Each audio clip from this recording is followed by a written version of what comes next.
Hello friends, आप सभी का स्वागत है हमारे यूट्यूब चैनल विजार्ड क्लासेस पर। ये जो है हमारा बीपीएससी टीचर के लिए क्लास है, जिसमें कि हम लोग बिहार स्पेशल के कुछ एमसीक्यू को डिस्कस करेंगे, जो कि एग्जाम पॉइंट ऑफ व्यू से काफी इम्पोर्टेंट है। अगर आप बीपीएससी का एग्जाम देने जा रहे हैं तो एग्जाम से पहले इस वीडियो को अवश्य देखें, आप लोग को बहुत बेनिफिट मिलेगा। फर्स्ट क्वेश्चन है, निम्नलिखित में से कौन सी नदी फतुहा के पास गंगा में मिलती है? क्वेश्चन है, निम्नलिखित में से कौन सी नदी फतुहा के पास गंगा में मिलती है? ऑप्शन ए सोन नदी, ऑप्शन बी पुनपुन नदी, ऑप्शन सी सकरी नदी, ऑप्शन डी बलान नदी। तो फ्रेंड्स, इसका आंसर होगा पुनपुन नदी।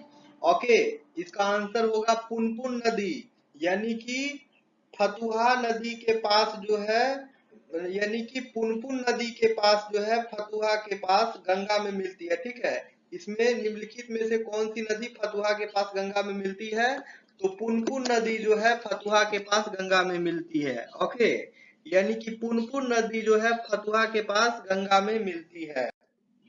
इसका डिस्कशन देखिए, पुनपुन नदी फतुहा के पास गंगा में मिलती है।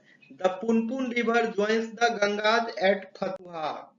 पुनपुन नदी गंगा की एक सहायक नदी है। पुनपुन नदी जो है गंगा की एक सहायक नदी है। The Punpun river is a tributary of the Ganges. यह झारखंड के पालम जिले में उत्पन्न होती है। पुनपुन नदी जो है झारखंड के पालम जिले में उत्पन्न होती है।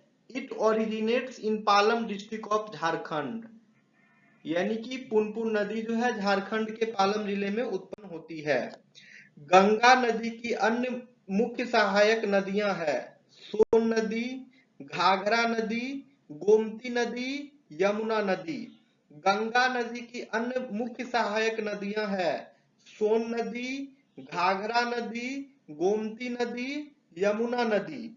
Other main tributaries of river Ganges are Son river, Ghaghara river, Gomti river and the Yamuna river. Ganga नदी उत्तराखंड राज्य के उत्तरकाशी जिले में गोमुख के पास गंगोत्री ग्लेशियर से निकलती है। गंगा नदी जो है उत्तराखंड राज्य के उत्तरकाशी जिले में गोमुख के पास गंगोत्री ग्लेशियर से निकलती है। गंगा की कुल लंबाई लगभग 2510 किलोमीटर है। गंगा की कुल लंबाई जो है लगभग 2510 किलोमीटर है। नेक्स्ट है क्वेश्चन नंबर 2। कोपेन के जलवायु वर्गीकरण के अनुसार उत्तर बिहार की जलवायु किससे प्रदर्शित की जाती है? क्वेश्चन है, कोपेन के जलवायु वर्गीकरण के अनुसार उत्तर बिहार की जलवायु किससे प्रदर्शित की जाती है?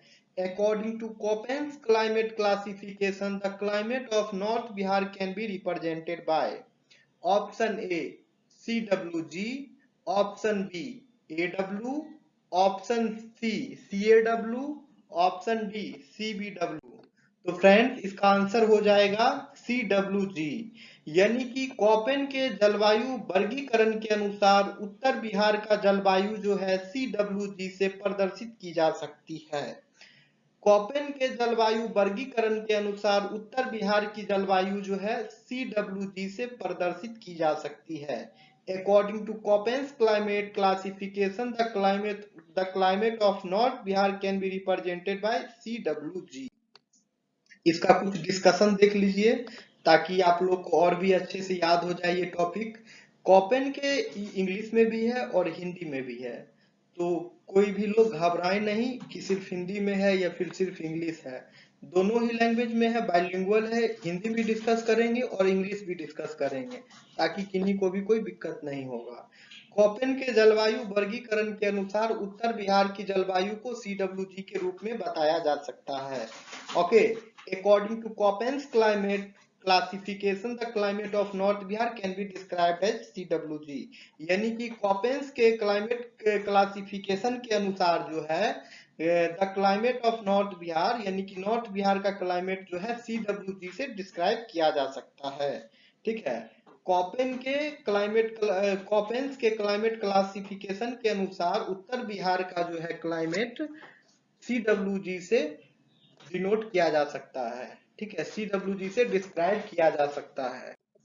उत्तर बिहार की जलवायु गर्म और शीतोष्ण है।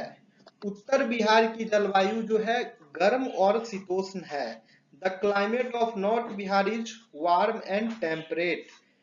The climate of north Bihar is warm and temperate. ग्रीष्म काल में पर्याप्त मात्रा में वर्षा होती है, जबकि सर्दियों में बहुत कम वर्षा होती है। यानी कि ये जो उत्तर बिहार का जो क्लाइमेट है उसमें ग्रीष्म काल में पर्याप्त मात्रा में वर्षा होती है, जबकि सर्दियों में बहुत कम वर्षा होती है। There is a substantial amount of rainfall in summers while there is very little rainfall in winters. There is a substantial amount of rainfall in summer, while there is very little rainfall in winters. Next है question number 3। Muzaffarpur, Darbhanga तथा चंपारण जिलों में कौन सी मिट्टी अधिकांशतः पाई जाती है? Which soil is mostly found in Muzaffarpur, Darbhanga and Champaran district?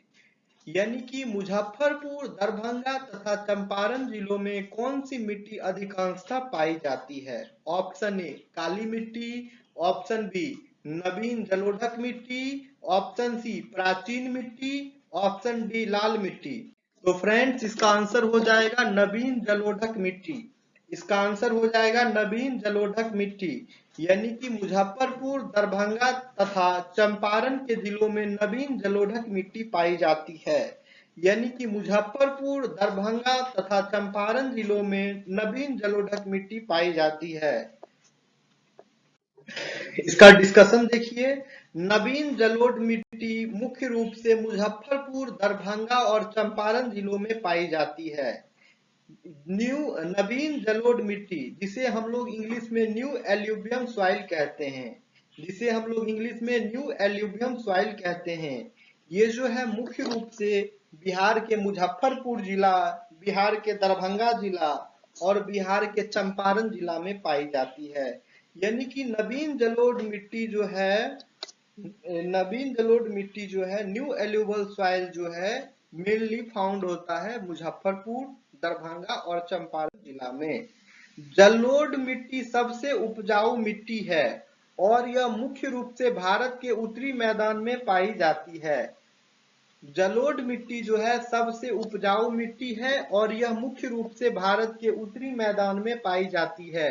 इसे दो किस्मों में विभाजित किया जाता है, जैसे कि खादर और बांगर। Alluvial soil is the most fertile soil and it mainly found in the northern plains of India, and it is divided into two types, that is Khadar and भांगर। यानी कि जलोढ़ मिट्टी जिसे एल्यूवियल सॉइल कहते हैं यह सबसे उपजाऊ मिट्टी है, यानी कि ये मोस्ट फर्टाइल सॉइल है और यह मुख्य रूप से भारत के उत्तरी मैदान में पाई जाती है।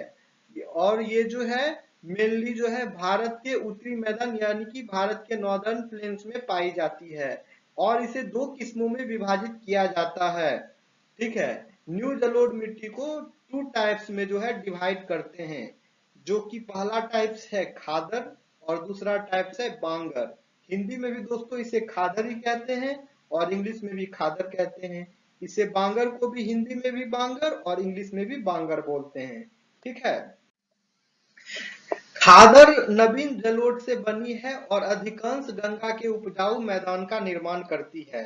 खादर मिट्टी जो है नवीन जलोढ़ मिट्टी से बनी है और अधिकांश गंगा के उपजाऊ मैदान का निर्माण करती है। The Khadar is made up of new alluvium soils and forms most of the fertile plain of the Ganges. The Khadar is made up of new alluvium soil and forms most of the fertile plain of the Ganges.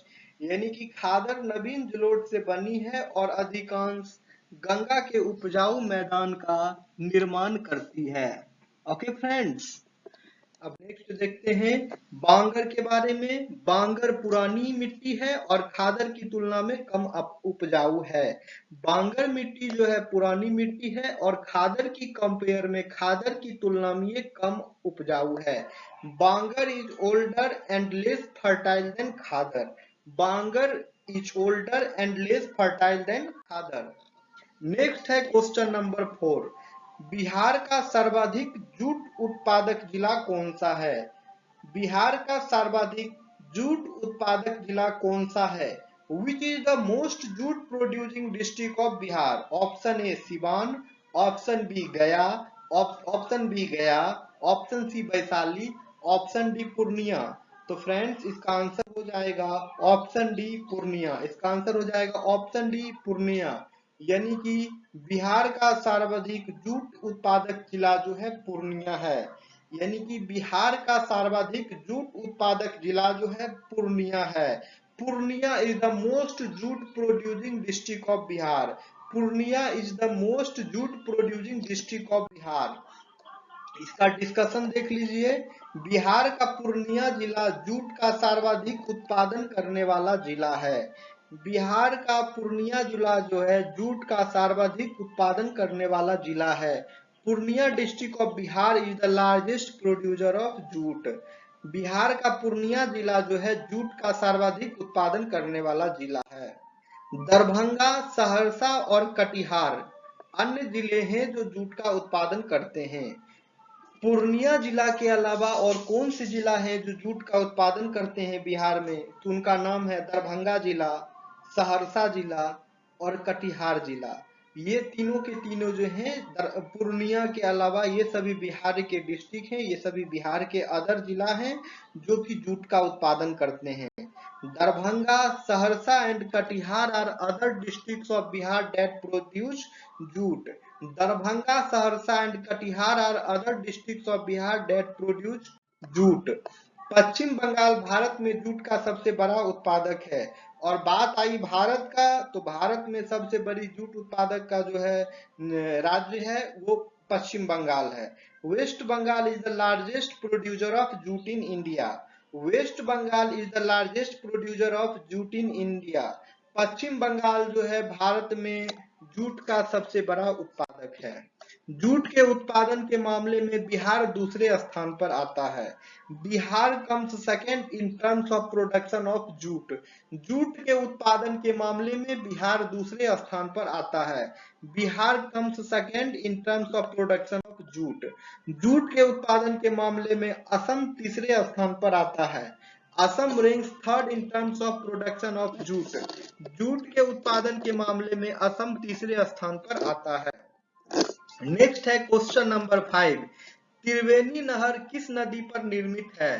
Triveni canal is built on which river? ठीक है, त्रिवेणी नहर किस नदी पर निर्मित है? Triveni canal is built on which river? Kosi नदी, सोन नदी, गंडक नदी, कमला नदी। तो फ्रेंड्स इसका आंसर हो जाएगा गंडक नदी।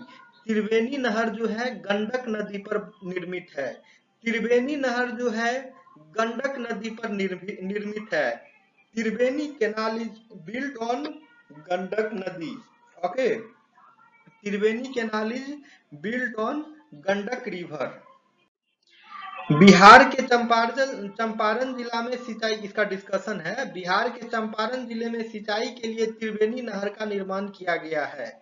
बिहार के चंपारण जिले में सिंचाई के लिए त्रिवेणी नहर का निर्माण किया गया है। Triveni canal has been constructed for irrigation in Champaran district of Bihar. Triveni canal has been constructed for irrigation in Champaran district of Bihar. Okay friends, तो ये आज का हमारा क्लास था जिसमें कि हम लोगों ने बिहार स्पेशल को डिस्कस किया है। आप लोग को वीडियो पसंद आ रही है तो वीडियो को लाइक कीजिए, वीडियो को शेयर भी करिए, और जो लोग चैनल पे नए हैं चैनल को सब्सक्राइब कर लीजिए ताकि आने वाले वीडियो का आप लोग को अपडेट मिलता रहे, आप लोग को नोटिफिकेशन मिलता रहे। ओके, तो चलिए फ्रेंड्स, थैंक यू एवरीवन।